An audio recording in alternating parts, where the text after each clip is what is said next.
ప్రార్థన చేసుకుందాం. పరిశుద్ధుడా, యేసు ప్రభువా,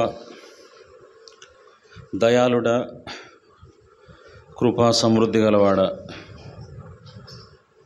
మారనటువంటి మాట తప్పనటువంటి యథార్థమైన దేవ, మీకు స్తోత్రం. ప్రభా, మరొకసారి మీ సన్నిధిలో కనపడే అవకాశం మాకందరికి ఇచ్చారు తండ్రి. మీ మందిరమునందు నివసించు వారందరూ ధన్యులు, వారు నిన్ను నిత్యము స్తుతించుదురు. మీ మందిరములో ఒక దినము గడుపుట 1000 దినముల కంటే శ్రేష్టం. దేవా, ఒక శ్రేష్టమైన దినం మాకు ఇచ్చారు. శ్రేష్టమైన సమయం, వాక్య సమయం, సహవాస సమయం, సన్నిధి సమయం. ప్రభా, మీరు మాకు ఇచ్చారు. స్తోత్రం. కరుణించండి, మీ ప్రజలను ఆశీర్వదించండి. అహరోను కర్ర చిగురించినట్లుగా ప్రతి విశ్వాసి ఆత్మీయంగా చిగురించుటకు సహాయించి తండ్రి, ఒబేదేము గృహము ఆశీర్వదించబడినట్లుగా దేవుని ఇండ్లు, సంఘము ఆశీర్వదించబట్టకు కృపనివ్వండి. ప్రభు రక్షకుడు యేసుక్రీస్తు వారి నమ్మకమైన నామములో వేడుకొని ప్రార్థన చేస్తున్నాం తండ్రి, ఆమేన్. ఈ సమయంలో లూకాసు వార్త 19వ అధ్యాయం, లూకాసు వార్త 19వ అధ్యాయం,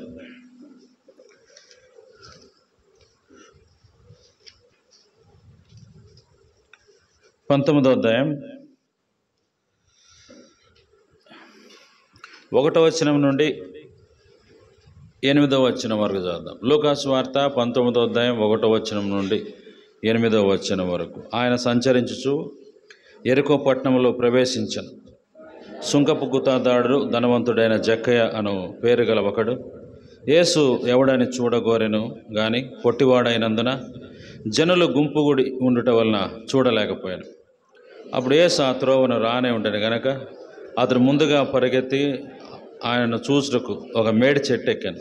యేసు ఆ చోటుకు వచ్చినప్పుడు కన్నులెత్తి చూచి, జక్కయ్య, త్వరగా దిగుము, నేడు నేను నీ ఇంట నుండవలసి ఉన్నదని అతనితో చెప్పగా అతడు త్వరగా దిగి సంతోషముతో ఆయన చేర్చుకుని, అందరూ అది చూచి ఈయన పాపి అయిన మనుషుని యొద్ద బస చేయ వెళ్ళనని చాలా సనుక్కొనిరి.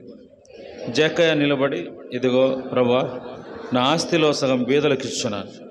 నేను ఎవని యొద్దైనా అన్యాయముగా దేనినైనా తీసుకున్న పక్షమున అతనికి 4 గంతలు మరలా చెల్లింతునని ప్రభువుతో చెప్పాను.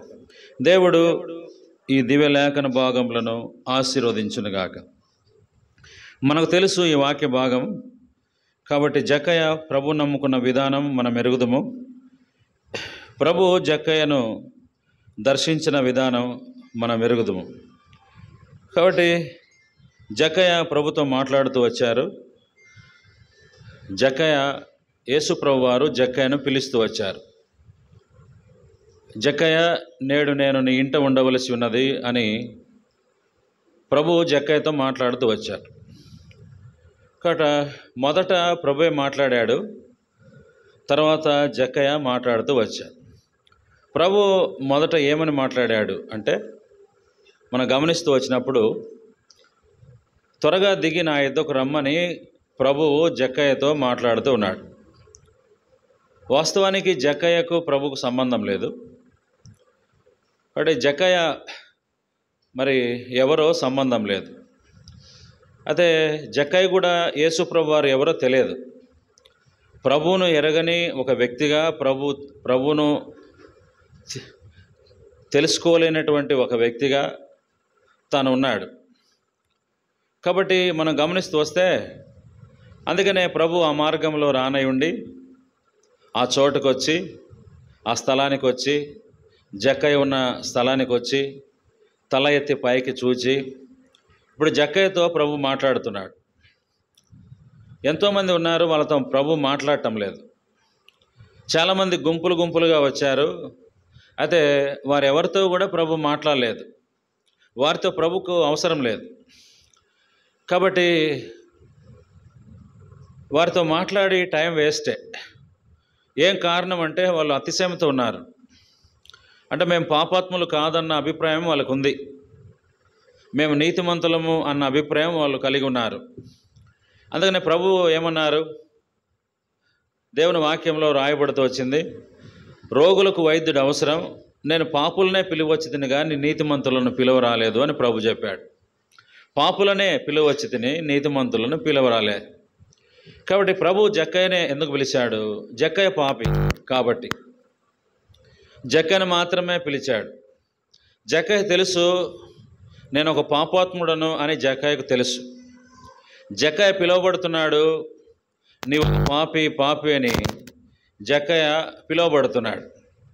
కాబట్టి అటు పాపం బట్టి ఇక్కడ అందరూ అతన్ని ద్వేషించడం, అందరూ అతన్ని అసహించుకోవడం బట్టి జక్కయ్య నలిగిపోయినాడు. కాబట్టి మనం గమనిస్తూ వస్తే అందుకనే ఇప్పుడు ప్రభు జక్కయ్య దగ్గరికే వచ్చాడు, జక్కయ్యతోనే మాట్లాడుతున్నాడు. ఎంతమంది ఉన్నా కానీ వారితో ప్రభు మాట్లాడటం లేదు. బైబిల్లో రాయబడింది, 99 గొర్రెలను వదిలిపెట్టి తప్పిపోయిన ఒక గొర్రెను వెతికినట్లుగా. దాన్ని వెతక వెళ్ళడా? అది దొరికినప్పుడు సంతోషంతో దాన్ని ఎత్తుకొని వచ్చును కదా అంటాడు. మీలో ఎవరికైనా 100 గొర్రెలు ఉంటే ఒకటి తప్పిపోతే 99 వదిలిపెట్టి దాన్ని వెతకటానికి వెళ్ళడా అంటాడు. మీలో 10 నాణ్యాలు ఉంటే మరి ఏ స్త్రీకైనా ఒక నాణ్యము మరి పోగొట్టుకుంటే మరి దీపం వెలిగించి ఆమె ఇండ్లు ఊడ్చి దొరికేంత వరకు ఆమె వెతుకుతుంది కదా అని రాయబడి. కాబట్టి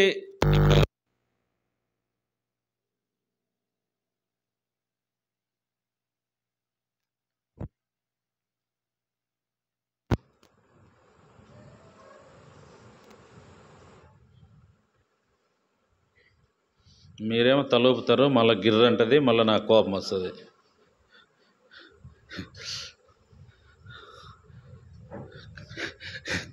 కాబట్టి ఇప్పుడు దేవుని వాక్యంలో మనం గమనిస్తూ వస్తే ప్రభు జక్కయ్య దగ్గరకు వచ్చి ఇప్పుడు జక్కయ్యతో మాట్లాడుతున్నాడు. అంటే బైబిల్లో రాయబడింది, జగత్తు పునాదులు వేయబట్టడానికి ముందుగా, తల్లి గర్భములో రూపించబట్టడానికి ముందుగా. ఇంకా మీరు కదలొద్దండి, నా దృష్టి అంతా ఇంకా మీ మీదనే ఉంటుంది. మీరు అట్ట చేయి కదిపినా నాకు డిస్టర్బెన్సే, తల ఇట్ట తిప్పినా నాకు డిస్టర్బెన్సే. మీరు విగ్రహాలా కూర్చోవాలి నా ముందు. బయట ఉన్నప్పుడు నేనేం పట్టించుకోను, ఇక్కడికి వచ్చిరంటే మీరు లోబడాలి నాకు. అర్థమవుతుందా? ఇంకా ఎందుకో అంటే అట్లయితే ఒక సేవకుడు ఏమన్నాడంటే, థియేటర్ గారు, పరిశుద్ధాత్మ దేవుడు పావురం వలె ఉంటాడంట. పావురాలు వచ్చి మన మధ్య వాలినప్పుడు ఒక చెయ్యి అట్ట కదిపినా పావురం లేచి వెళ్ళిపోద్దంట, ఇంకా మళ్ళీ రాదంట. అట్లనే ఆత్మదేవుడు వాక్యం చెప్తూ ఉన్నప్పుడు కదిలితే ఇంకా ఆత్మకు కలవరం అసమాధానం ఉంటే ఆత్మదేవుడు మాట్లాడు ఏమి. కాబట్టి అప్పుడు ప్రేమ లేనివాడు గనగన కొట్టుకొని తాళములై ఉంటాడంట కదా. ఎన్ని భాషలు ఉన్నా ప్రేమ లేకపోతే వ్యర్థమంట కదా. అట్లనే ఇంకా మనం ఎన్ని మొత్తుకున్నా ఆత్మదేవుడు పనిచేయడు. అందుకని ఏం చేయాలి? ఒళ్ళు దగ్గర పెట్టుకొని ఉండాలి. మేమేమంటాం లేదు బాబు, నన్ను ఏమనుకోద్దండి, నేనేదో కొత్తగా వచ్చిన సేవకుడిగా, నన్ను అర్థం చేసుకోండి ఏమి. కాబట్టి ఇక్కడ కాదు, ఎక్కడైనా సరే కొంచెం మనము దేవుని సన్నిధిలో ఉన్నాము. మీ పనులు మీకుంటాయి, ఎందుకంటే అది చేయకపోతే పని కాదు. అది చేయకపోతే మైకు ఎందుకు రాలేదని కూడా నేనే మిమ్మల్ని అడిగేది. రెండింటి మధ్య మీరు ఇరుకునబడి ఉంటారు, అదేదో ముందే చేసుకోవాలా. కాబట్టి ఇప్పుడు ఏమిటంటే ఇదంతా చూడు డిస్టర్బెన్సే కదా.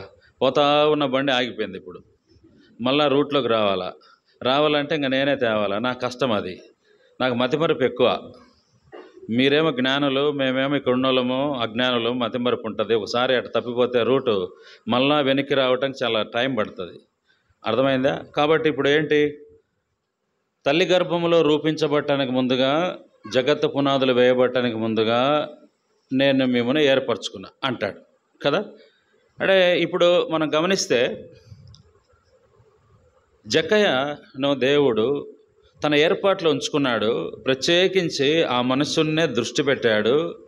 ఒక్క మనుషుని కొరకే ఇంత దూరం ప్రయాణం చేసి ఒక దేశానికి వచ్చినాడు. ఒక దేశం, ఒక ఎరుకో పట్టణానికి వచ్చాడు అంటే ఎంత రిస్క్ తీసుకున్నాడు ప్రభు. ఈయన కోసమే నా వచ్చాడు, అది ఆయనకు తెలియదు. చూడండి, అది ఆయనకు తెలియదు. ఈయన కోసమే, నీ కోసమే నేను వచ్చాను. అందుకనే ఇప్పుడు జక్కయ్య దగ్గరికి నిలబడి మాట్లాడుతున్నాడు. అతని విషయంలో ప్రభువుకు తాను కలిగి ఉన్న ఏర్పాటు ఏందో ప్రభువుకు తెలుసు. కాబట్టి ఇప్పుడు ఈ లూకా సువార్త 19వ అధ్యాయం 1వ వచనం నుండి 19వ వచనం వరకు ఈ 10 వచనాలు పరిశుద్ధ గ్రంథంలో రాయబడాలన్నది ప్రభు ఉద్దేశం. ఈ 10 వచనాలు, ఈ ప్లేస్ ప్రభు జక్కయ్యకు కేటాయించినాడు.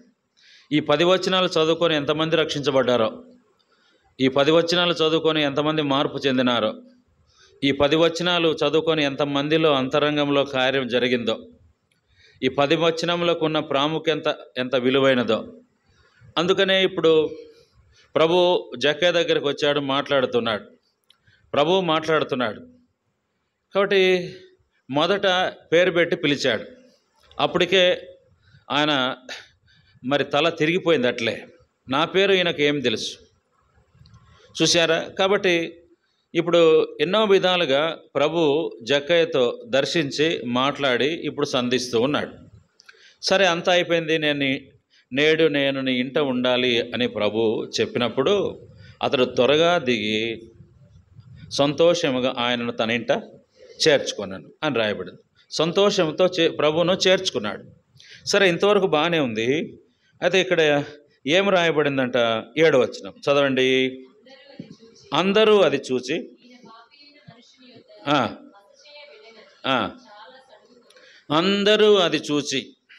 అందరూ అది చూసి ఏమైంది? చూసి కొంపలు మునిగిపోయినాయా? ఒక మనుషుడు దేవుని నమ్ముకున్నాడు కదా, మీకేం పెద్ద ఆశ్చర్యం అయిపోతా ఉంది? అందరూ అది చూచి, ఇక్కడ ఎప్పుడు చూడలేదా? ఎప్పుడు చూడలేదా? వాస్తవం ఎప్పుడు చూడలే. ప్రభు ఈ పట్టణంలో ఎవరి ఇంటికి రాలేదు. ఈ పట్టణంలో మొట్టమొదటిగా జక్కయ్య ఇంటికి మాత్రమే వచ్చాడు. కాబట్టి అందరూ అది చూసి ఏమన్నారు? ప్రభువా, నీకు చాలా వందనాలు, ఈ పాపాత్ముని మార్చినావు. మేము ఈయన చూడలేకపోతూ వచ్చాం. వీని బతుకు, వీని జీవితం, వీని మాటలు, వీని క్రియలు మేము మా కన్నులతో చూడలేకపోతూ వచ్చాం. ఏదో నీ దయ వలన వాళ్ళ ఇంటికి పోయినావు, అని మార్చు అనేమన్నా అన్నారా? అంటంలే. ఒక మనుషుడు మారితే చాలామందికి ఇష్టం ఉండదు. కాబట్టి ఇప్పుడు ప్రభు అతన్ని మార్చినందుకు వాళ్ళకు సంతోషం ఏమి లేదు. అందరూ అది చూసి సనుగుతూ ఉన్నారంట.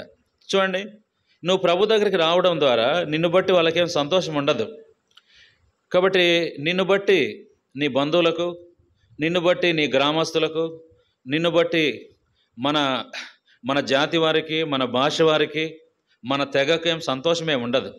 అరే, వాడేమో దేవుళ్ళో కలిసిపోయినాడు, ఇది మనకు చాలా బాధ.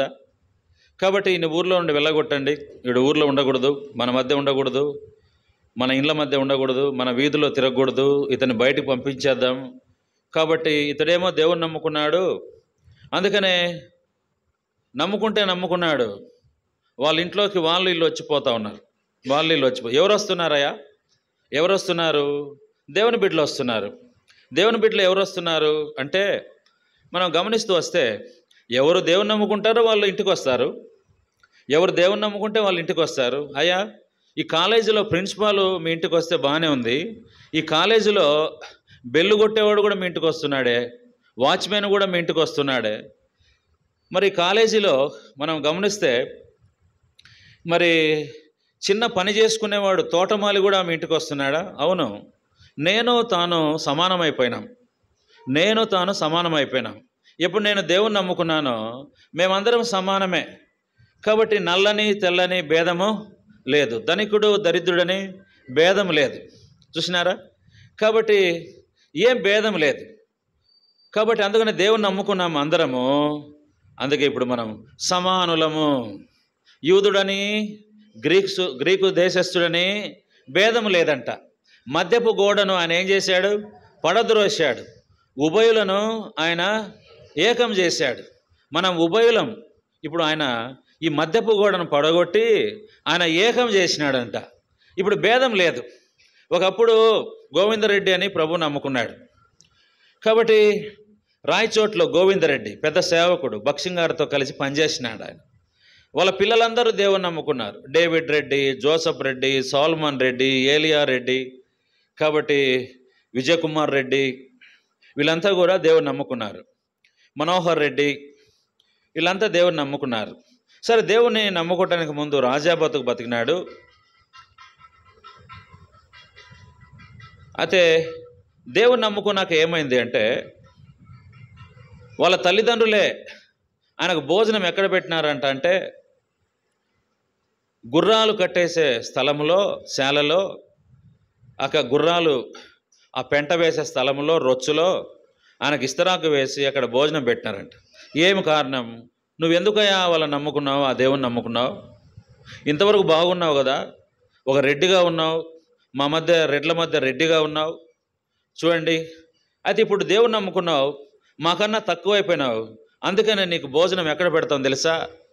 నీకు భోజనము మరి గుర్రాల శాలలో రొచ్చుల దగ్గర భోజనం పెడతాం, అక్కడే భోజనం చేసినాడంట ఆయన. ఎక్కడ భోజనం పెడితే అక్కడే భోజనం చేసినాడంట.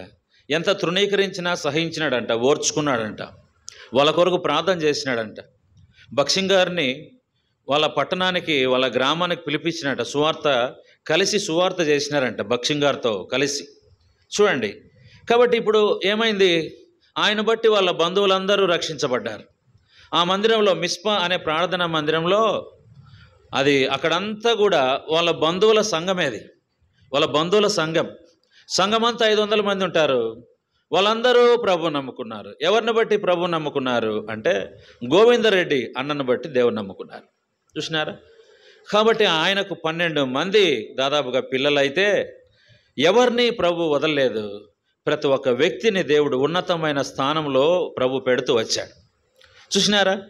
కాబట్టి ఇప్పుడు మనం గమనిస్తూ వస్తే, నువ్వు దేవుని నమ్ముకుంటే నమ్ముకున్నావు, అయితే ఎవరిని ఇంటికి రానియద్దు అంటారు. ఎవరిని ఇంటికి రానియద్దు. ఈ మధ్య ఒక ఫ్యామిలీ ప్రభు నమ్ముకుంది. అతని పేరు రాజారెడ్డి. కలికిరి ప్రాంతంలో మేము సువార్తకు వెళితే, వాళ్ళ గ్రామానికి వెళితే, ఒక అమ్మాయి వాళ్ళ ఇంటికి వెళ్ళింది, పత్రిక తీసుకొని వెళితే ఆ పత్రిక ఇచ్చినప్పుడు అప్పుడు వాళ్ళు అడిగారు, ఏమని అడిగారు? అమ్మ, మా ఇంట్లో వచ్చి ప్రార్థన చేస్తారా అంటే, మేము వచ్చి ప్రార్థన చేస్తాం. అప్పుడు ఆ చిన్న పాప వచ్చి, అంకుల్ పలానా వాళ్ళు ప్రార్థన అడుగుతున్నారు, ప్రార్థన చేయడానికి మనం వెళ్ళాము, ప్రార్థన చేసాం. ఆ కుటుంబం రక్షించబడింది. రాజారెడ్డి వాళ్ళ పిల్లలు ఇద్దరు మరి ప్రభువుని నమ్మారు, బాప్తిసం తీసుకున్నారు, ప్రభులో ఉన్నారు, విశ్వాసంలో ఉన్నారు. ఈ మధ్య మరి మంగళగిరికి వచ్చిన కొత్తలో అతడు ప్రభునందు నిద్రించాడు. హఠాత్తుగా అతడు చనిపోయాడు. మధ్యరాత్రి 12 గంటలప్పుడు ఫోన్ వచ్చింది. అప్పుడు మేము అక్కడికి వెళ్ళాం. మేము ఇక్కడికి రాలేదు, మేము తిరుపతిలోనే ఉన్నాం. అక్కడికి వెళ్ళాం. చూసినప్పుడు ఒంటరిగా ఉన్న స్త్రీ, భర్తను కోల్పోయిన స్త్రీ, ఆమె చెప్తూ వచ్చింది. ఏమంటూ వచ్చి, నా భర్తను దైవికమైన విధానంలో, పవిత్రమైన విధానంలో, వాక్యానుసారంగా భూస్థాపన జరిపించాలి అంటూ వచ్చింది. అది కాదమ్మా, మనం బంధువులం కదా, అట్లా ఎందుకు చేయడము? మన పద్ధతులు ఉన్నాయి కదా, మన పద్ధతుల ప్రకారం, మన ఆచారాల ప్రకారం ఈ సమాధి చేద్దాము అంటే కుదరదు. మేము దేవుని బిడ్డలం, మేము అపవిత్రమైన పనులు చేయము. కాబట్టి క్రైస్తవ విధానంలో ఈ యొక్క సమాధి కార్యక్రమం జరగాలి. ఆమె పట్టుబట్టింది. కాబట్టి అక్కడ మేమే వెళ్ళాము. నేనే అతనికి స్నానం చేశా. కాబట్టి నాతో పాటు కొంతమంది సహోదరులు బట్టలన్నీ ఇప్పాము, స్నానం చేపించాము, బట్టలు మార్చినాము, అతనికి పౌడరు వేసినాము, తల దువ్వినాము, బాడీ సిద్ధపరిచినాము, బాడీ బాక్సులో పెట్టినాము, మోసుకొని పోవడం జరిగింది. అక్కడ సువార్త చెప్పాము. 200 మంది గ్రామం అంతా వచ్చింది. ఒక స్త్రీని బట్టి, ఒక కుటుంబాన్ని బట్టి ఆ గ్రామంలో దేవుని వాక్యము ప్రకటించబడింది. సమాధి దగ్గర పోయినాం, గుంత దగ్గర పోయినాం, అక్కడ కూడా ఆ బాక్స్ పెట్టాం, అక్కడ కూడా సువార్త చెప్పాం. కాబట్టి అందరూ దేవుని వాక్యాన్ని విన్నారు. అంతకు ముందుగా వాళ్ళ తండ్రి చనిపోయినప్పుడు, రాజారెడ్డి తండ్రి చనిపోయినప్పుడు రాజారెడ్డి వాళ్ళ తండ్రిని కూడా క్రైస్తవ భూస్థాపనం చేశాడు. అప్పుడు కొంత ఆటంకం అనేది కలిగింది. రాజారెడ్డి చనిపోయిన తర్వాత ఏ ఆటంకం లేదు. గతంలో ఆటంకం చేసిన వాళ్ళే దగ్గరికి వచ్చి, అయ్యా ఇంకా వాళ్ళకి ఎవరు దిక్కు లేదు, మీరే దిక్కు, ఈ కుటుంబాన్ని మీరే చూసుకోండి, ఈ బాధ్యత మీదే అని వాళ్ళు బాధ్యత అప్పగించారు. దేవుని వాక్యం చెప్పబడింది. చూశారా? ప్రభు కొరకు సాక్షార్థంగా వారు నిలబడుతూ వచ్చారు. అంటే దేవుని బిడ్డలంగా మనం గమనిస్తూ వస్తే, మనం ప్రభువు నమ్ముకోవడం కొంతమందికి ఇష్టమైతే, మనం ప్రభువు నమ్ముకోవడం కొంతమందికి ఇష్టం ఉండదు. కొంతమందికి ఇష్టం ఉండదు. ఏమి, మేము ప్రభువు నమ్ముకుంటే నీకేమి అని, మేము ప్రభువునందు విశ్వాసం ఉంచితే మీకేమి. కొందరు వెలివేసినారంట, కొందరు వెలివేసినారు. చూడండి, మరి గమనిస్తే ఒక గ్రామంలో కుటుంబం ప్రభు నమ్ముకుంది అని వాళ్ళు ఏం చేసినారంటే, మీరు మా గ్రామంలో ఉండొద్దు, బయటకు వెళ్ళిపోండని వాళ్ళు గ్రామంలో ఉండి వెళ్ళగొట్టినారు. గ్రామంలో ఉండి వెళ్ళగొడితే వాళ్ళు ఊరి బయటకు పోయి అక్కడ ఏదో ఒక చిన్న ఇల్లు కట్టుకొని అక్కడ నివాసం ఉన్నారు. నివాసం ఉన్నప్పుడు అప్పుడు కూడా వాళ్ళకు ఉన్న ద్వేషం తగ్గలేదు. వాళ్ళు ద్వేషంతో ఏమనుకున్నారు కొంతకాలానికి, వీళ్ళెందుకురా ఈ యొక్క గ్రామ ముఖద్వారంలో ఉండాలా, వీళ్ళ ముఖాలు చూసుకొని మనం ఎందుకు ఊర్లోకి రావాలా, ఈ కుటుంబాన్నే లేపేద్దాం అనుకున్నారు. కుటుంబాన్నే లేపేద్దాం అనుకున్నప్పుడు ఏం చేసినారంటే, ఒక రాత్రి అర్ధరాత్రి వీరు ఒక నలుగురు కలిసి ఆ యొక్క ఇంటి మీదికి పోవడం జరుగుతూ వచ్చింది. కాబట్టి ఇంటి దగ్గర పోతూ ఉన్నప్పుడు ఆ కుటుంబాన్ని అంతాన్ని చంపాలనుకున్నప్పుడు, అప్పుడు దూరం నుండి చూస్తే ఒక పెద్ద తెల్లటి గుర్రం పైన ఒక అజానుభావుడైన మనుషుడు ఒక కత్తి పట్టుకొని ఆయన ఆ ఇంటి చుట్టూ ఆ గుర్రంతో తిరుగుతూ ఉన్నాడంట. మొదటి రోజు తెల్లవారే పర్యంతం ఆ గుర్రం తిరుగుతూనే ఉందంట. కాబట్టి వాళ్ళు భయపడిపోయి వెనక్కి వెళ్ళిపోయినారంట. రెండవ రోజు వచ్చారు ఆ కుటుంబాన్ని చంపాలని. రెండవ రోజు కూడా అదే గుర్రం తిరుగుతూ ఉంది. సరే, మూడో రోజు రావాలనుకొని వెళ్ళిపోయారు.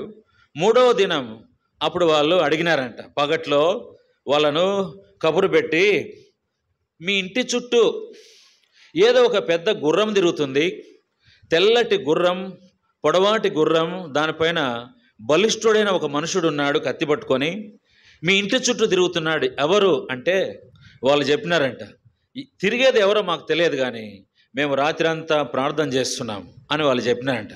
మా దేవుడు మమ్మల్ని కాపాడినాడు అని వాళ్ళు చెప్పినాడు. చూశారా? కాబట్టి కొన్నిసార్లు కొన్ని శోధనలు వస్తాయి ప్రభువుని నమ్ముకుంటే. అదే దేవుడు శోధన అన్నిట్లో నుండి ప్రభు తప్పిస్తాడు. చూశారా? ఆ దేవుడు రక్షించడానికి సమర్థుడే. రక్షించినను రక్షించకపోయినను మేమైతే ఆ పని చేయం. రక్షించడానికి శక్తి ఉంది, బలం ఉంది, ఆయన సామర్థ్యం ఉంది, రక్షిస్తాడు. ఒకవేళ ఆ దేవుడు మమ్మల్ని కాపాడకపోయినా, మా ప్రాణాలు కాపాడకపోయినా, మా కుటుంబాన్ని కాపాడకపోయినా, అయినా కానీ మేము ఈ పని చేయం. దేవునికి విరోధమైన ఏ పని కూడా మేము చేయమని వారు తీర్మానం చేసుకున్నారు. చూశారా? కాబట్టి అందుకనే మరి పాపి అయిన మనుషుని యొద్ద బస చేయ వెళ్ళనని చాలా సనుక్కున్నారు. చూడండి, కాబట్టి ఆ కారణం చేత ఇతడు రక్షణ పొందితే కొంతమందికి ఇష్టం లే. కాబట్టి మనం కూడా ప్రభు నమ్ముకోవడం చాలామందికి ఇష్టం ఉండదు. అయితే ప్రభు మనల్ని ఇష్టపడి మనల్ని రక్షించినటువంటి వారిగా ప్రభు ఉన్నాడు. ఇక్కడ మనం గమనిస్తూ వస్తే ఏం రాయబడుతూ వచ్చిందంటే, ఇక్కడ 7వ వచనం చదవండి. అందరూ అది చూచి ఎక్కడికి వెళ్ళాడు? పాపి అయిన మనుషుని యొద్ద బస చేయటానికి వెళ్ళాడు. ఈయన ఏమో పాపి, ఆయనేమో ఎవరు? పరిశుద్ధుడు. ఒక పాపి దగ్గర ఒక పరిశుద్ధుడు బస చేయటానికి పోయినాడంట. చూడండి, బస చేయటానికి పోయినాడు. చూడండి ప్రభు యొక్క తగ్గింపు ఎంత గొప్పదో. కాబట్టి మనం గమనిస్తే ఇది ప్రభు ప్రేమ, ప్రభు తగ్గింపు, ప్రభు యొక్క మరి మాదిరికరమైన జీవితం. కాబట్టి మనము గమనిస్తూ వచ్చినప్పుడు ఒక వ్యక్తిని ప్రభు రక్షణలోకి తీసుకొని రావటానికి ఇక్కడ మనం గమనిస్తే అతనితో ఉండటానికి ప్రభు ఇష్టపడ్డాడు. చాలాసార్లు కొన్నిసార్లు మనం చూస్తే ఒక వ్యక్తిని ప్రభువులోకి తీసుకొని రావటానికి ప్రభు ఏం చేసినాడో అది మనం చేయాలి. ప్రభు ఏం చేసినాడో అది చేయాలి. ప్రభు తగ్గించుకున్నాడు కదా, ప్రభు ప్రేమ చూపించినాడు కదా, అప్పుడే కదా ప్రభు జక్కయ్య ప్రభులోకి వచ్చాడు. ఒక క్రొత్తవారు ప్రభులోకి రావటానికి యేసు ప్రభు వారు ఏం చేసినాడో అది మనం చేయాలి. యేసు ప్రభు వారు ఏం చేసినాడు? అతనితో బస చేసినాడు. బైబిల్లో ఒక మాట రాయబడింది. ఏమంటాడు అంటే, లూకా సువార్త 15:1 చదవండి. లూకా సువార్త 15:1. ఒకప్పుడు సమస్తమైన సుంకర్లను పాపులను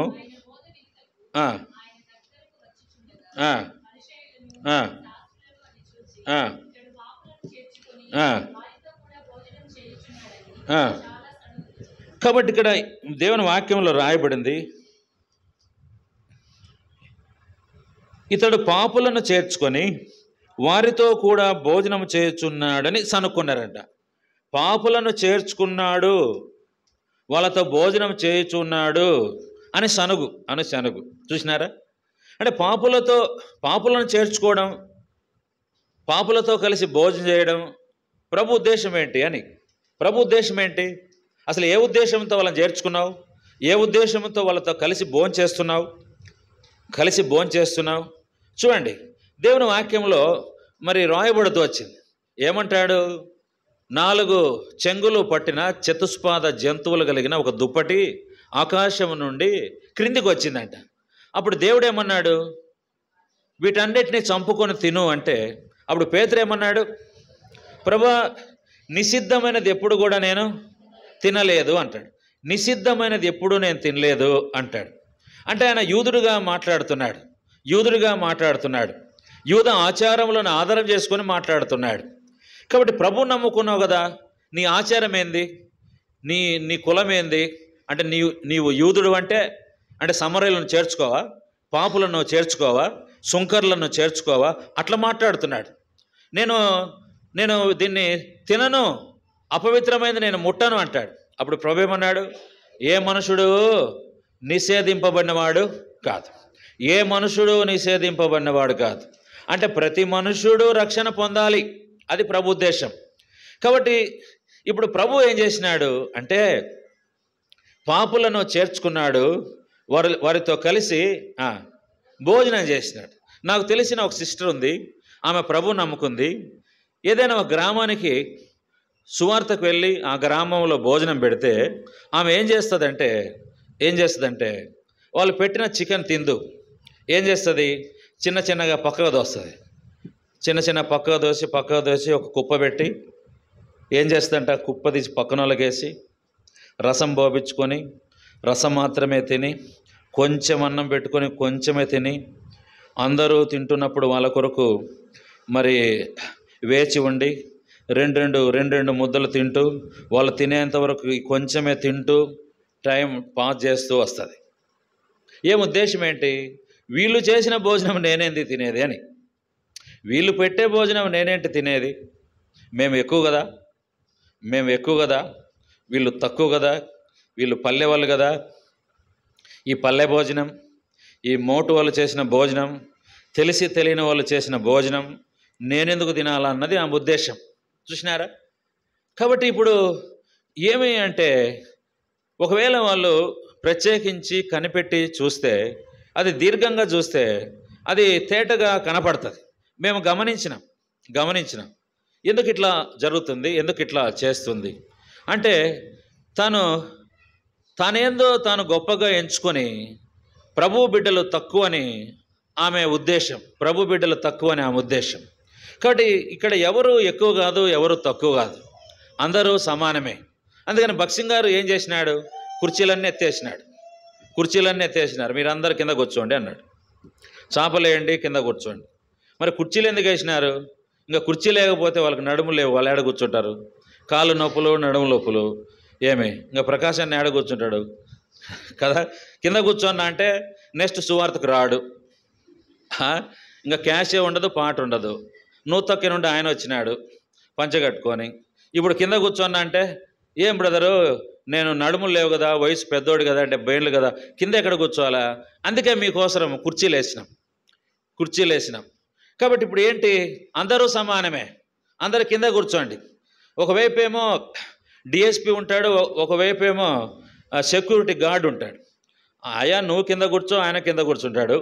పెద్ద ఆఫీసర్ ఉన్నాడు, ఎంఈఓ ఉంటాడు, తర్వాత అదే చిన్న ఒక టీచర్ కూడా ఉంటాడు. కలిసి కింద కూర్చోవాలా, కలిసి కూర్చోవాలా. ప్రభు నమ్ముకున్న ఒక కలెక్టర్ మందిరానికి వస్తాడు, కింద కూర్చుంటాడు. ప్రభు నమ్ముకున్న ఒక ప్రైవేట్ ఎంప్లాయీ ఆయనతో కలిసి కింద కూర్చుంటాడు. కాబట్టి ఇదేంటి, ఇది దేవుడు మనకు మరి బయలుపరిచిన దర్శనం, సంఘ దర్శనం. ఆకాశం నుండి కలిగిన ఆ దర్శనమునకు నేను అవిధేయుడను కాను, నేను అవిధేయుడను కాను. దర్శనం ఇది. ఏం దర్శనం? సమానం, అందరూ సమానం అనేది ఒక దర్శనం. మనమందరం సమానమే. మనలో ఎవరు గొప్ప, ఎవరు తక్కువ, ఎవరు తక్కువ, తక్కువ ఎక్కువ ఏం లేదు. చూసినారా? కాబట్టి అందరూ సమానమే. చదువు లేనివాడు కూడా వాక్యం బాగా చెప్తాడు, చదువు లేనివాడు కూడా పాటలు బాగా పాడతాడు, చదువు లేనివాడు కూడా ప్రార్థన చేస్తే ప్రార్థనలో దేవుని సన్నిధి ఎక్కువగా మనం అనుభవిస్తాం. చూసినారా? కాబట్టి ఇక్కడ ఏమిటి అంటే ప్రభు కలిసి భోంచేసినాడు, ప్రభు కలిసి భోంచేసినాడు. చూసినారా? చాలామంది పెద్ద వాళ్ళు తమను తాము హెచ్చించుకుంటారు. మేము ఏమో అయి ఉన్నామని అనుకుంటారు వాళ్ళు. మేము ఏదో అయి ఉన్నాం, మీరు వేరు మేము వేరు, మీకన్నా మేము ప్రత్యేకత అనుకుంటారు. మాట్లాడడం కూడా వాళ్ళకు రాదు మనసు. ఏ బాబు కొంచెం మాట్లాడాయా అంటే మాట్లాడు, కొంచెం మాట్లాడు, కలిసి మాట్లాడు, కొంచెం నవ్వు. ఒక పెళ్లి చూపులకు వెళ్తే జగ్గాయపేటకు ఆ అమ్మాయి ఏమన్నది అంటే, ఏమి పెళ్ళి కొడుకు నవ్వనే నవ్వడే అన్నది. అంటే అప్పుడు అమ్మాయి ఇట్లా అంటుందయ్యా ప్రేమ, నువ్వు నవ్వవంట అని ఆ అబ్బాయికి చెప్పినాం. వచ్చి చక్కలీలు పెట్టమని అప్పుడు నవ్వుతా అన్నాడు ఆయన. వచ్చి చక్కలీలు పెట్టు అప్పుడు నవ్వుతా అన్నాడు. కొంతమంది ఎట్లా ఉంటారంటే చక్కలగిల్లి పెడితేనే నవ్వేటట్లుగా మౌనంగా ఉంటారు. మౌనంగా తల దించుకొని, మౌనంగా బ్యాగ్ తొలగించుకొని మౌనంగా ఉంటారు. కూర్చొని మౌనంగా కూర్చొని మౌనంగా లేస్తారు, అదే పోతనే ఉంటారు. అయ్యా కొత్త వాళ్ళు వచ్చినారు, వాళ్ళతో కొద్దిగా మాట్లాడు బాబు, ప్రైజ్లాడు చెప్పు. సిస్టర్ బాగున్నావా, సహోదరుడా బాగున్నావా, మీరు ఎక్కడి నుండి వచ్చారు, ఎక్కడ మీ ఇండ్లు, మీరు కొత్తగా వచ్చారా, ఈ ఊరికి ట్రాన్స్ఫర్ అయ్యి వచ్చారా, మీరు ప్రభువుని నమ్ముకున్నారా, ప్రభువుని నమ్ముకోలేదా, వాళ్ళ ఆత్మీయమైన స్థితిగతులు ఏంటి మనం తెలుసుకోవాలి కదా. భక్సింగారి దర్శనం అంటే ఏంటి అంటే ఏమిటి అంటే ఎవరంతటి వాళ్ళు వచ్చడం, ఎవరంతటి వాళ్ళు పోవడం కాదు. ఇది దర్శనం కాదు. ఇది వేరు వేరు సంఘాల్లో ఉండే జరిగే విషయాలు. మన సంఘాలు అట్లా ఉండకూడదు. మనం కలుపుకోవాలి, కలిసి మాట్లాడాలి, కలిసి కూర్చోవాలి. ఈ భోజనము మరి రోమన్ క్యాథలిక్లో అక్కడ ఇక్కడ భోజనాలు ఏం పెట్టరు. బైబిల్ కూడా తీసుకొని రారు. బైబిల్ కూడా వాళ్ళ దగ్గరే, పాస్టర్ల దగ్గరలో ఉంటాయి. వీళ్ళు ఖాళీ చేతులతో రావాలా, ఆ 2 మాటలు వినాలా, ప్రార్థన చేయించుకోవాలా, పోతా ఉండాలా కానికేసి. చూసినారా? కానీ భక్సింగారి దర్శనం ఏంటంటే కలిసి ఉండడం, సిస్టర్స్ అంతా కలిసి ఉండడం. ఈ భోజనం అంటే భోజనం చేసేటప్పుడన్నా ఒక సహవాసం ఉంటుంది, భోజనం తినేటప్పుడన్నా కొంత సహవాసం ఉంటుంది, మార్కెట్ వెళ్ళేటప్పుడైనా కొంత సహవాసం ఉంటుంది. అందుకనే ఇప్పుడు ఏంటి, అందుకనే దేవుడు బయలుపరిచిన సంఘం అపోస్తుల బోధ, రొట్టె విరుచుట, ప్రార్థన, సహవాసం ఎడతెగక ఉండాలి. ఇది దర్శనం, సహవాస దర్శనం. ఏం ఇంతమంది వచ్చినారే, ఇదేనయా సహవాసం అంటే? ఏం పని పాట లేకుండా వచ్చినామా? ఇండ్లలో పనులేవా? పనులు ఉన్నాయి కదా, మరి ఎందుకు వచ్చినాం? ఇది సహవాసం. ఇది దేవుడు మనకు బయలుపరిచిన దర్శనం. ఎంత దూరం నుండి వచ్చారు, ఎంత బ్రాంచీల నుండి వచ్చారు, కాజా నుండి వచ్చారు, నూతక్కి నుండి వచ్చారు, ఇంకెక్కడ నుండి ఎక్కడి నుండి వచ్చినారో నాకు తెలియదు.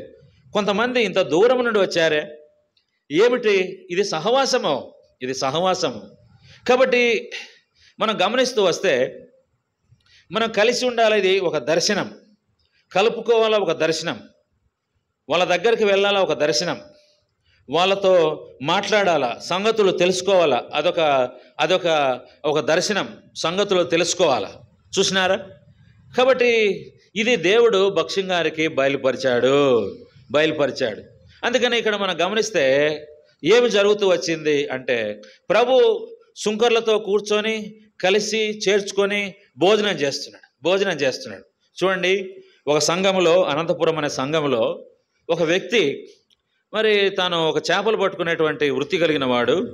తాను ఒక బీదరికంలో ఉన్నప్పుడు ప్రతిరోజు మందిరంలో భోజనం పెడతారని పనులు ముగించుకొని మధ్యాహ్నం ఈ మందిరంలో భోజనం, సాంబారు, రసం చాలా బాగుంటుందని ప్రతి ఆదివారం మధ్యాహ్నం భోజనం కోసం వచ్చాడంటాను. భోజనం కోసం వచ్చేవాడు, కలిసి భోంచేసేవాడు. ఇట్లా జరుగుతూ ఉంది. కొంతకాలం జరిగిన తర్వాత ఒకరోజు ఆ వ్యక్తి లైన్లో కూర్చొని భోంచేస్తూ ఉన్నాడు. కొంత తేడా కనపడింది. సేవకులు గమనించినారు, ఏమి ఈ వ్యక్తి కొంత తేడా ఉంది ఏమని. ఒక సేవకుడు వెళ్ళి ఆయనకు వాక్యం చెప్పినాడు. వాక్యం చెప్పినప్పుడు వాక్యానికి లోబడి తాను మారుమనసు పొందినాడు. ప్రభువుని నమ్ముకున్నాడు, బాప్తిసం తీసుకున్నాడు. కొన్ని రోజులకు సేవకు వచ్చాడు, సేవకుడు అయిపోయినాడు. ఎన్నో సంఘాల్లో సేవ చేసినాడు. గుంటూరులో కూడా ఆయన సేవ చేసినాడు. ఇక్కడ మనం వేలూరు అనే స్థలంలో ఆయన సేవ చేసినాడు.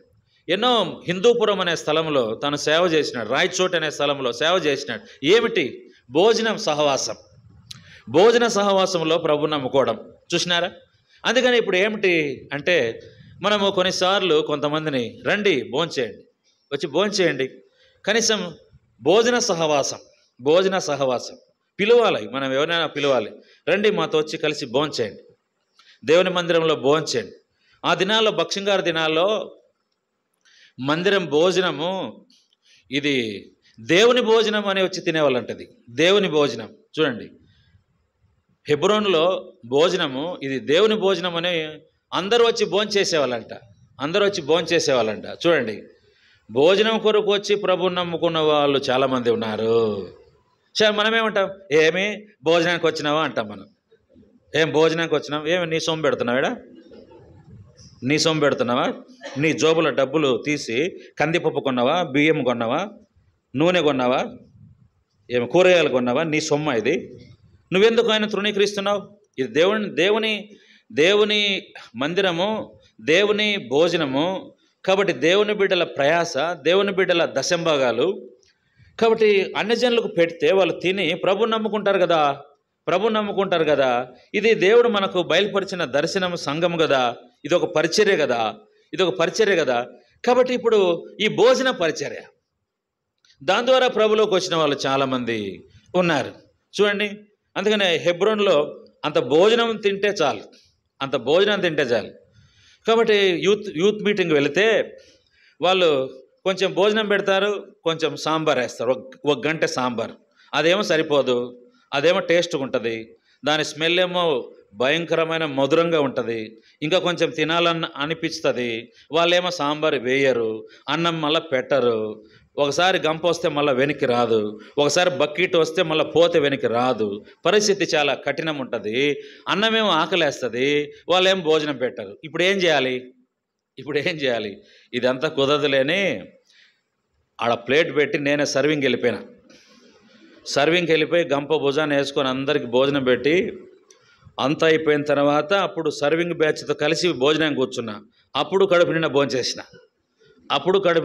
అయ్యా వీళ్ళు సర్వింగ్ బ్యాచ్, రసం పోయండి, సాంబారు పోయండి, అన్నం పెట్టండి అన్నారు. ఫుల్ భోజనం, ఫుల్ మిల్స్. ఎప్పుడు? సర్వింగ్ బ్యాచ్కి ఫుల్ మిల్స్. అందుకని మీరు సర్వింగ్ చేయండి, అర్థమైందా? అందరితో పాటు కూర్చొని తింటే ఏముండదు. వాళ్ళు వేసేవాళ్ళు మహాజ్ఞానులు. 3 ముక్కలు వేస్తారు, అద్దే పోతారు. 3 ముక్కలు వేస్తారు, పోతూ ఉంటారు. ఏం కారణం? మాకు కావాలి కదా, ఇది మీకేస్తే మాకు కావాలి కదా.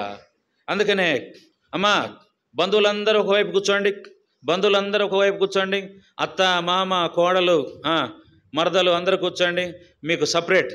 వాడు బకెట్ తీసుకుంటే వాళ్ళకి ఎక్కువ వేసిపోతాడు చూసినా.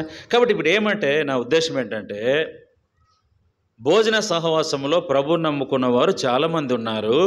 అందుకనే ప్రభు ఈ రహస్యాన్ని ఎరిగి వాళ్ళతో కలిసి భోజనానికి కూర్చున్నాడు.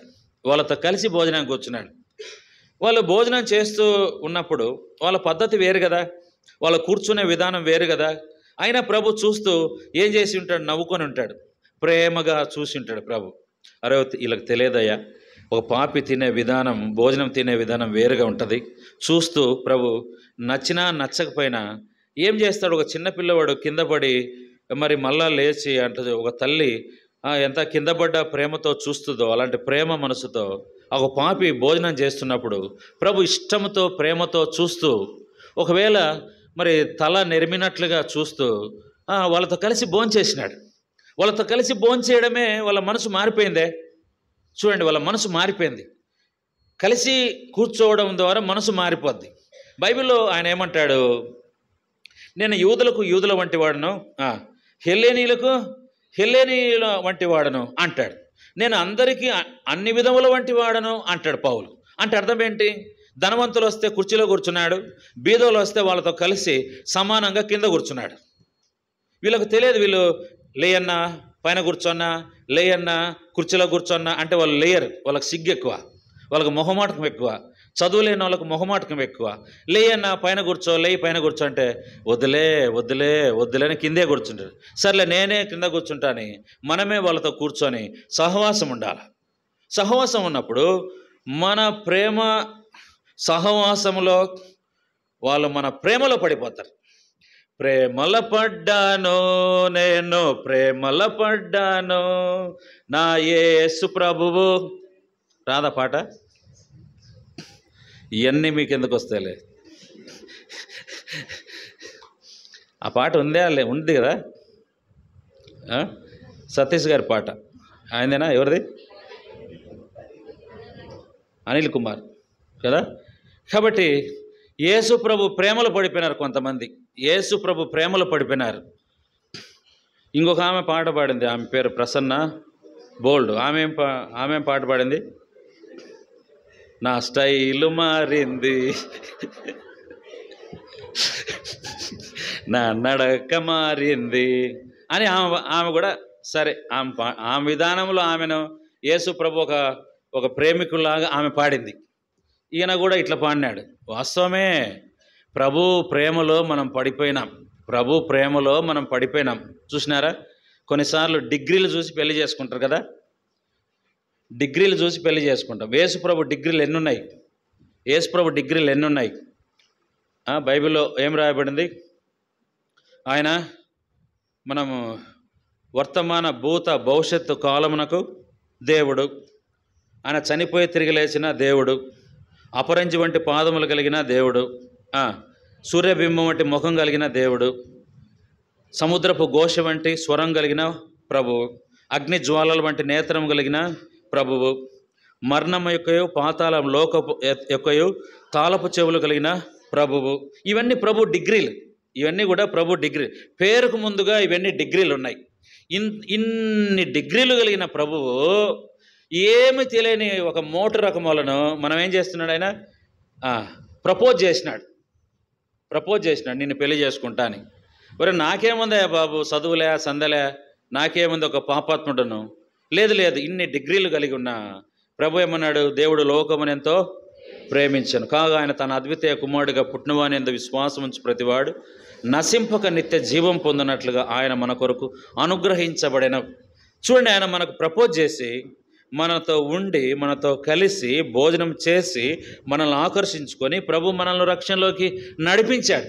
ప్రభు ప్రేమ మనల్ని నడిపిస్తూ ఉంది. ఇప్పుడు ప్రభు ప్రేమలో మనం కొనసాగుతూ ఉన్నాం. రక్షణలో ఆరంభించిన మనము రక్షణలో కొనసాగుతూ ప్రభు రాకడ వరకు మనం ప్రయాణం చేస్తూ ఉన్నాం. ప్రభు రాకడ వరకు మనం ప్రయాణం చేస్తున్నాం, ఎదురు చూస్తున్నాం. ఆ ప్రేమికుడు ఎప్పుడు వస్తాడా? నీ ప్రియుని విశేషం ఏంటి? నా ప్రియుడు నావాడు, నేను అతని దానను. నా ప్రియుడు నా రొమ్ములో ఉన్న గోపురసమంతా సువాసన గలవాడు. నా ప్రియుడు నా రొమ్ములో ఉన్న గోపురసమంతా సువాసన గలవాడు అని బైబిల్లో వ్రాయబడుతూ వచ్చింది. కాబట్టి ఇప్పుడు ప్రభు ఏం చేశాడు అంటే ప్రేమించాడు. ప్రభు ప్రేమించి ఏం చేశాడు అంటే, మనం చూడండి లూకా సువార్త 19వ అధ్యాయం 7వ వచనం.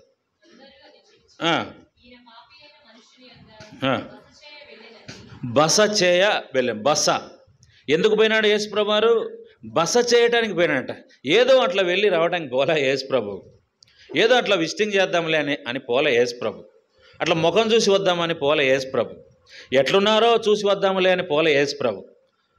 నేరుగా అక్కడ తిస్తా పెట్టేసినాడు ప్రభు. అక్కడ ఉండిపోయినాడు ప్రభు. అక్కడ ఉండిపోయినాడు. బస చేయ వెళ్ళెను. యేసు ప్రభు ఎవరి దగ్గరికి వచ్చినా, ఎప్పుడు వచ్చినా ఆయన బస చేయటానికే వస్తాడు, ఇంకా వేరే దానికి రాడు. ఆయన నీ దగ్గరకు వచ్చినాడు. ఎందుకు వచ్చాడు? కొన్నిసార్లు కొంతమంది దైవ దర్శనం అంటాడు. దైవ దర్శనం ఏంది? దైవ దర్శనం పోతూ దాన్ని అట్ట చూసి వెళ్ళిపోవడం, అది దర్శనం అంట. దర్శనం కలిగిందా అంటే కలిగింది. ఏం కలిగింది? దేవుని చూడటానికి పోయినాము, అట్లా చూసినా లేదా ఒకటి తోసేసినాడు, ముందుకెళ్ళిపోయినా. అరే చూద్దామనుకున్నా, ఏదో కనబడింది నాకు నల్లగా, అరే కొంచెం కన్ను అట మార్చకుండా చూద్దామంటే వెనక తోసేసినాడు. వేరే వాడు వచ్చినాడు, వాడు చూద్దామంటే వాడు వెనకున్నవాడు వాడిని తోసినాడు. వాడు ముందుకు వచ్చినాడు, వాడు చూద్దామంటే వాడు వెనకున్నవాడు వీడిని తోసేసినాడు. ఇంత తోసుకోవడమే, ఇంకా దర్శనం ఏంటిడా? తోపులాట ఎక్కువైపోయిందిగా, దర్శనాలు తక్కువైపోయింది. యేసుప్రభు అట్లా కాదు. ఏం చేస్తాడంటే యేసుప్రభు వస్తే ఏం చేస్తాడు? ఇంకా బసే ఆడ ఉండిపోతా, సాపేసి ఆడ పండుకుంటాడు యేసుప్రభు. లేయి ప్రభువా, పో ప్రభువా, ఉండొద్దు ప్రభువా, నాకు ఇష్టం లేదు ప్రభువా. ఏంది ప్రభువా, పెద్ద గోల అయిపోయింది, ఇది పెద్ద పోడైపోయింది, ఇంకా మాకేం పనులుండవా, ఇంక ఇక్కడే ఉండిపోతావా ప్రభువా, ఇంక నువ్వు ఎక్కడికి పోవా ప్రభువా? లేదమ్మా, నేను ఉండటానికే వచ్చా, ఇక్కడే ఉంటా. అది ఎట్లా ప్రభువా ఉండడము? నువ్వు మేమేం పనులు చేసుకోవద్దా? లేదు నువ్వేమన్నా చేసుకో, నేను ఇక్కడే ఉంటాడు యేసుప్రభు. నేను ఉండటానికి వచ్చినా, పోవటానికి రాలే. దేనికి యేసుప్రభు వచ్చింది? దేనికి అమ్మా? ఉండటానికి వచ్చినాడా, పోవటానికి వచ్చినాడా? మనం ఏం చేస్తాం? నువ్వు బంధువుగా నువ్వు రా, తిను, కొంచెంసేపు ఉండు, పోతా ఉండు. నువ్వు బంధువుగా వచ్చి వారమంతా ఉంటావా? ఇంకేం మాకు డ్యూటీలు పనులు ఏముండవా? నువ్వు పోనైనా, నువ్వు సొంత తమ్ముడే, వెళ్ళిపో, సొంత పిన్నమ్మే అయినా పర్లే, నువ్వు వెళ్ళిపో అంటారు. సొంత తండ్రే, మాకు టైం లేదు, నువ్వు ఉండటానికి వీల్లేదు, అంత అవసరమైతే నేను ఎత్తి ఎక్కడ పెడతాం? ఓల్డేజ్ హోమ్లో పెట్టేస్తాం. మాకు టైం లేదన్నా, నాకు నా భార్యకు, ఆమెకే టైం లేదు, నాకు టైం లేదు. ఈయన ఆమెకు సపోర్టు, ఆమె ఈయనకు సపోర్టు. కాబట్టి ఏం చేస్తారు? ఎత్తి అక్కడ వేసేస్తారు ఓల్డేజ్ హోమ్లో. అక్కడ ఉంటాడు వాళ్ళ నాయన. టైం లేదు. యేసుప్రభు ఏమంటాడు? అందుకు కాదు నాయన నేను వచ్చింది. ఎందుకు వచ్చినా? నీతో బస చేయటానికి వచ్చిన, నీతో గడపటానికి వచ్చిన. నువ్వు మాట్లాడుతూ ఉంటే చూడటానికి వచ్చిన నేను. నువ్వు మాట్లాడు అంటాడు. నువ్వు మాట్లాడుతూ ఉంటే చూస్తా. కొంత తేడా ఏదన్నా ఉంటే ప్రభు సరి చేస్తాడు. అర్థమైందా? ప్రభు సరి చేస్తాడు. బస చేయటానికి వచ్చినాడు. బస అంటే అర్థం ఏంటి? దేవుని వాక్యంలో మనం గమనిస్తే ఇక్కడ మరి దేవుని వాక్యంలో మాట రాయబడుతూ వచ్చింది. మరి ఇక్కడ 2వ రాజు 4:10 చదవండి. అక్కడ ఏముందంటే, ఆ స్త్రీ ఒక గది కట్టింది.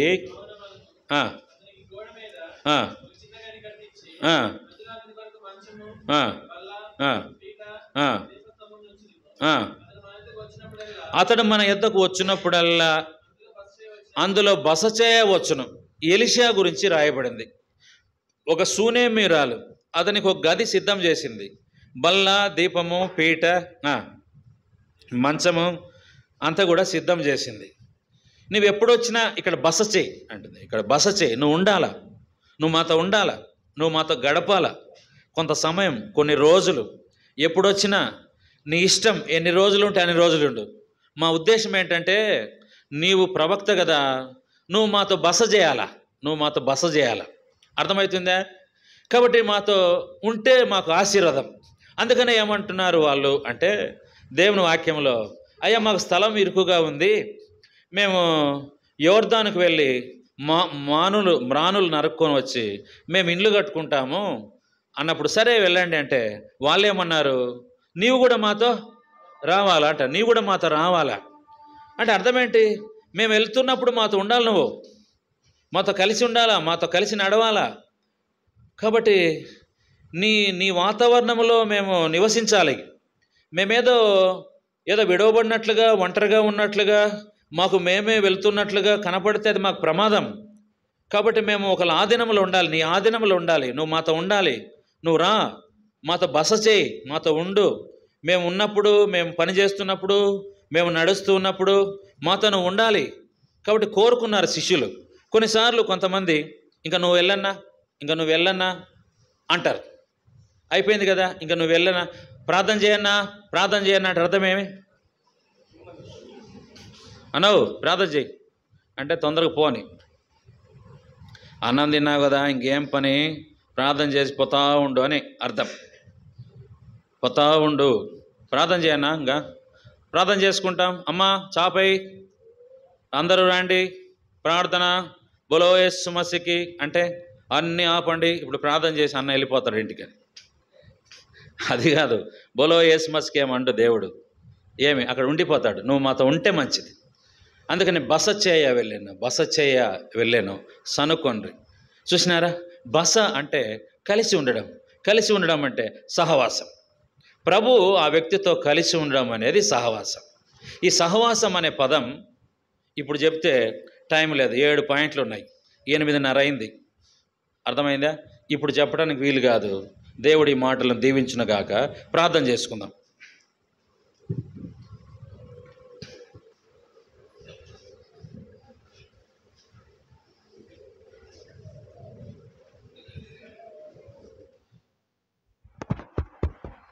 ప్రేమగల పరలోకపు తండ్రి, ఈ సమయంలో మీకు స్తోత్రములు. దేవా, ఈ సమయంలో ముత్యములు వంటి మాటలు మా ఎదుట వేయబడి ఉంటుండగా దేవా, మేము వాటిని అంగీకరించి స్వీకరించుటకు, మెడలో హారముగా ధరించుటకు, కంఠహారముగా ధరించుటకు దేవా మీ కృప మాకు అనుగ్రహించు తండ్రి. ఇది మీ ప్రేమ వలన కలిగిన సహవాసం. బస చేయ మీరు వెళ్ళినారు, ఏదో వచ్చి వెళ్ళిపోవటానికి మీరు రాలేదు తండ్రి. ఎన్నో చేశారు, ఎన్ని అవమానాలు పొందినారు. మీరు వచ్చినారే, మా కొరకు ఎంత అవమానం పొందినారు. ఉమ్మివేయబట్టానికా మీరు వచ్చారు దేవా, నాగలితో దున్నపట్టానికా మీరు మా కొరకు వచ్చారు. అవమానం పొందటానికా మీరు మాతో ఉన్నారు. నిందలు భరించటానికా మీరు మాతో బస చేస్తూ ఉన్నారు. దేవా, మీ ప్రేమ ఎంత మధురం నాయనా, మీ ప్రేమ ఎంత రుచికరమైనది, మీ ప్రేమ శక్తి కలిగినది, బలమైనది, ఆకర్షణీయమైనది, లోబర్చుకునేది. ప్రభా, మీకు స్తోత్రము తండ్రి. మీ ప్రేమను బట్టి పిలిచినారు దేవా. ఎన్నిసార్లు మమ్మల్ని సహిస్తున్నారు, ఓర్చుకుంటున్నారు. మీ ప్రేమ మమ్మను బలవంతం చేయుచున్నది, బలవంతం పెడుతూ ఉన్నారు తండ్రి. చేతులు చాపుచున్నారు, చాటుగా వెళ్ళి దుఃఖపడుతున్నారు, ఏడుస్తూ ఉన్నారు దేవా. మీకు స్తోత్రం తండ్రి. మీ ప్రేమకు మేము పాత్రులము కాదు, యోగ్యులము కాదు. కలిసి ఉండటానికి, బస చేయటానికి, భోజనం చేయటానికి, మమ్మను చేర్చుకోవటానికి మాకు ఏ యోగ్యత లేదు. అయినా జక్కయ్యతో బస చేసినట్లుగా మాతో మీరు బస చేస్తూ ఉన్నందుకు స్తోత్రం. ఈ సహవాసం దీవించు, ఈ మందిరాన్ని ఆస్వాదించు, పరిశుద్ధులను దీవించు. సేవకుని కొరత ఉంది, ఒక నమ్మకమైన దైవ దాసుని ఇక్కడ సంఘ కాపరిగా మీరు అనుగ్రహించు. గొప్ప తండ్రి, మీ చేతులకు అప్పగిస్తూ కొనియాడుతూ, సహోదరులు తక్కువగా ఉన్నారు, నీవును నీ ఇంటివారు రక్షణ పొందాలి అన్నారు. కాబట్టి చాలామంది సిస్టర్సే ప్రభులో ఉన్నారు, బ్రదర్సు ప్రభులోకి రాలేదు. మీ వాగ్దానం వారి యందు నెరవేర్చబడి కుటుంబమంతా భర్తతో పాటు ప్రభులోకి రాగలుగుటూ సహాయించు తండ్రి. ఈ దినము చేయబడిన సువార్త దండయాత్ర పరిచర్య దీవించు. గొప్ప దేవుడిగా మయం పొందు ప్రభా. మీ మీద ఆధారపడుతూ నిమిత్త మాత్రులమని చేయవలసిందే చేశాము, మేము ఎక్కువ చేయలేకపోయాము తండ్రి. ఇందు మూలంగా మేము బలహీనమని మరోసారి మమ్మల్ని జ్ఞాపకం చేసుకో, బలపరిచి వాడుకొనము. ప్రభు రక్షకుడు యేసుక్రీస్తు వారి నమ్మకమైన నామములో వేడుకొని ప్రార్థన చేస్తున్నాం తండ్రి, ఆమేన్. తోటిల్లకుండా మిమ్మల్ని కాపాటకు, తన మహిమెదుట నిర్దోషులుగా నిలబెట్టుటకు శక్తిగల దేవునికి సంఘములో తరతరములకు మహిమ కలుగునుగాక. బోలే జిందా ఖుదామంద్ యేసు మసీకి. త్వరగా రానైన యేసు ప్రభుకే, రాజాది రాజు యేసు ప్రభుకే, ప్రభుల ప్రభు యేసు ప్రభుకే, జీవదాత యేసు ప్రభుకే, ముక్తిదాత యేసు ప్రభుకే. హల్లెలూయా. ఏదైనా ప్రకటనలు ఉంటే చెప్పడానికి రండి ఎవరైనా.